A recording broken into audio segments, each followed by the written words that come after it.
is in jail for the third time this year due to alcohol and drug use. In the past, my friends and I have told him he needs to stop drinking and using drugs. We even stopped drinking as a group and so forth. I mean, this is a group of friends that, they're the ones going out and enjoying themselves. They have a friend, Ethan, that obviously is past the socialized drinking, and is obviously, and as a friends group, like. Yeah. These friends are lost. I mean, I know there's same rules apply, but obviously he's like, I drank with him. Like, I'm guilty, like you're saying before, some people can't stop, like right. me. Right. And me. And what I would say to this is a great example. Here's the thing. I'm going to tell you a story. I have two nieces that I love and adore, and I will keep their anonymity because they'll kill me if I don't. They're in college now, but I've always been really open with them about who I am and what I am. And when they were little, little kids always like to interrogate you. What's your favorite color? Who's your favorite team? Blah, blah, blah, blah, blah, blah. And then they're like, "Are you allergic to anything?" I'm like, "Yeah, I'm allergic to alcohol and drugs." And my oldest niece said, "Yeah, my mom told me." I'm like, good, and if I said, if you ever have a question, call me anytime. So in 2018, it was really interesting. I was on a business trip to Utah, and my sister called me. She's like, "Hey, your oldest niece is going to call you. And she's got a friend that's struggling in college and at the dorms." And I'm like, "Oh, of course." And I mean, I was like in tears. I was just like, this is the sole reason I've been created on the planet is to help my niece, and she calls me up and she's like, "Hey, I need some help. My friend, she's just that girl that always is drinking too much and we always have to carry her home. We always got to watch out for her. We won't leave her because we wouldn't do that to her. That's too dangerous. But it's just every single time she always goes there." And I'm like, "Oh, I get it." That was me, And I said, "Okay, so let's get her." I said, "Here's the thing. First of all, oh my God, are you like the greatest friend ever? How wonderful are you? Second of all, I know on your campus, you probably have like a counseling center. They probably have like a crisis center." And I actually knew the school and I knew the situation. I'm like, I know they have a drug and alcohol center because a friend of mine helped put it together. And so we got her in touch with all that and gave her all that information. I said, "Now here's the other thing. You need to sit her down and say, I love you, but this isn't okay. This is bad. You're putting yourself in an at-risk situation, and that's scaring us. And we feel like we need to do something." I said, "I know part of you feels like you're being a narc. But see, the thing is, I don't want something terrible to happen to your friend. And I don't want you to have regret after the fact and be like, shoot, I should have said something." And, they did. They helped her. They got her to where she needed to be, and da-da-da-da-da-da. And I don't know what happened. But, that to me, that's the answer. When you have a friend that's in need, don't bully them. Don't patronize them. Tell them you love them and that you're worried about them and you want to help them and give them support and give them solution. That's the most important thing. And then offer to say, "Hey, I'll go with you. I'll go to the AA meeting with you. I'll go to counseling with you. I'll go see this. I'll go see whoever you need to see. I'll go with you. I got your back." To me, that's the most critical thing. But someone who's been in and out of jail and is really struggling like that, you need to, the one we described, the question, you need to call mom and dad and you need to talk to an interventionist.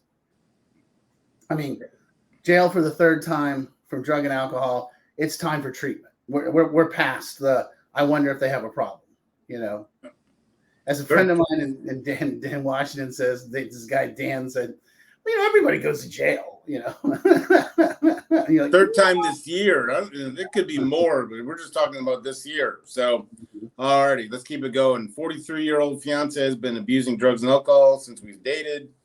Okay. 7 years ago, he has continually said that he won't change, but drugs have but drugs have changed him. His 70-plus-year-old parents have custody of their 2 kids from a previous relationship, I believe. I don't know if it's not this fiance's, I don't believe, that you said in the email. But ultimately, what she's outlining is she's done. She wants change. She's on him, always talking about it. It's the parents that are continually obviously have taken in the children, supporting the children. There doesn't seem to be on their part. And it didn't strike me. I responded to her, and her response was kind of, it doesn't sound as if the mom and dad have ever really sat down and said, hey, this needs to stop. But her point of view is they're helping him out. The children are taken care of. And so there's really no need for him to change. And she's going insane. This is one of those people that will say something like, well, he's a functional alcoholic. I'm like, functional alcoholics don't lose their kids to their parents' custody. I'm sorry, that's not reality. So here's the thing. I'm going to read this. My 43-year-old fiance has been abusing drugs and alcohol since we started dating 7 years ago. Okay, so it turns out she started dating him when he had a problem. And she's like, oh, that sounds great. This is attractive.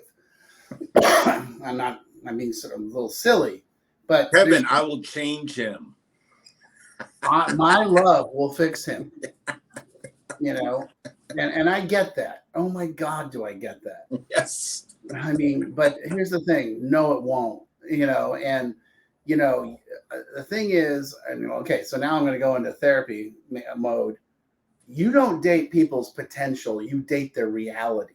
The reality is, when you met him, he was an alcoholic and a drug addict, and it hasn't gotten any better. As a matter of fact, he's lost custody of his children.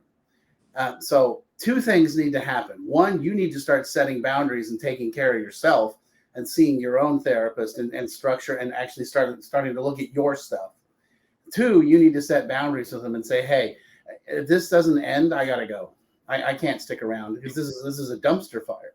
And it's only going to get, let me tell you, it's only going to get worse. As a recovering alcoholic and addict, you are like my dream girl, or I'm guessing it's the girl. Sorry. You're my dream person. You're like, you saw what was up in the beginning and you're like, oh, I'm in. I'm like, yes, I can just live off you forever and then blame you, because you're going to be willing to take responsibility for me. And that's what's got to change.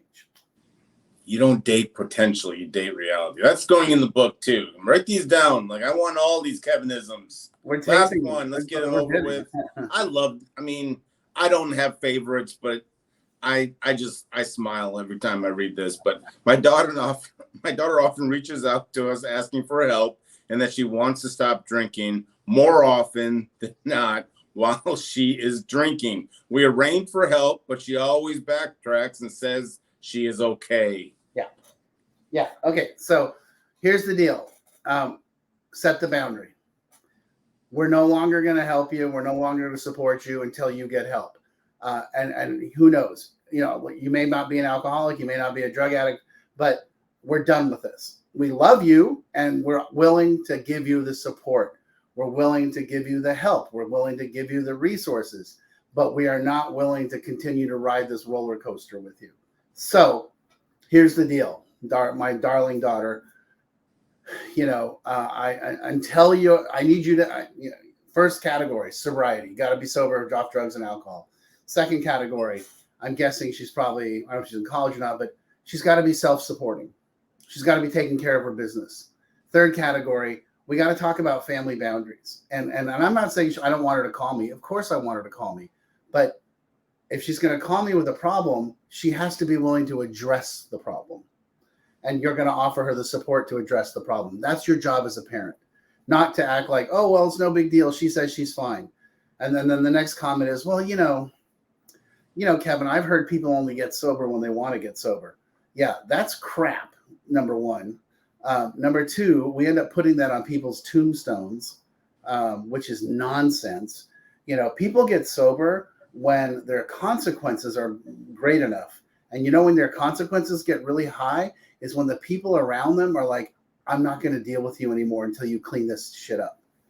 That's a reality. And there's nothing wrong with saying that to someone.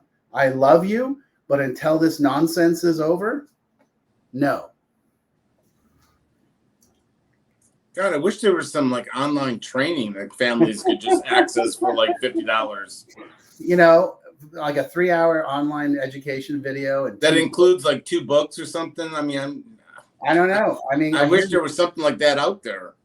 You know, I mean, I think it's, I hear there's something on a website called chronichope.us. I don't know. I don't know. Who knows? You know, who knows?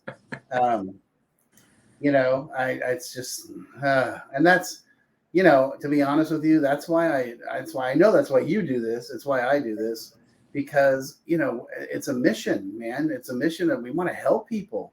And I want people to realize that you can get help. It doesn't have to cost $1 bazillion. It's not just for the wealthy. It's for everybody. Help's there. And but the thing is, the perspective that I take is, yes, I understand they have a problem. And the way we're going to address that problem is by changing the family system. And that's where people get confused. They're like, no, the family's fine. He's the problem. I know, but he's part of the family. So we have to address the entire family in order to address him. And once they get that, they're like, oh, I get it. You know, I always tell people, consider the worst place you ever worked. You know, you probably had a horrible manager that micromanaged and punished and shamed and belittled and was just yelled and screamed and threatened. It was just awful. Now think about the best place you ever work. It's probably where a guy was like, hey, I think you're awesome. And here's your project because I trust you. And if you need help, you let me know. By the way, this is the deadline. Don't come to me the day before the deadline, you know, and we're going to do check-ins. But I'm here to support you because if you're successful, I'm successful. That's the way we want to handle this, not the other way. His name is Kevin Petersen. Look him up on all social media, Facebook, Chronic Hope Institute, LinkedIn. I mean, join, if you're a family member, join the Chronic Hope Institute Facebook page. It's free to join, and there's thousands of other families. Kevin's dropping stuff all throughout the week. Chronic Hope Institute, Kevin Petersen, look him up. I mean, I follow him because, like, I quietly stalk him because he drops incredible tips that I take and use as my own, of course, with families. And but of course, Kevin, another week. We went kind of overtime, so we're you know, I'm going to put in for overtime pay. I hope that's all right. It goes through, but I love doing this each and every week, and I can tell you, every email that I get is always ends, thank you for this. I'm dying to hear. So we always send a little video, send it back to them, answering directly their questions. So I know it means the world to them. So look us up, Chronic Hope Institute, Kevin Petersen. Let's do this again next week. Yeah. Hey, the holidays are coming. Things are going to get fun. You know. Oh, so much fun. Yeah. Can't wait.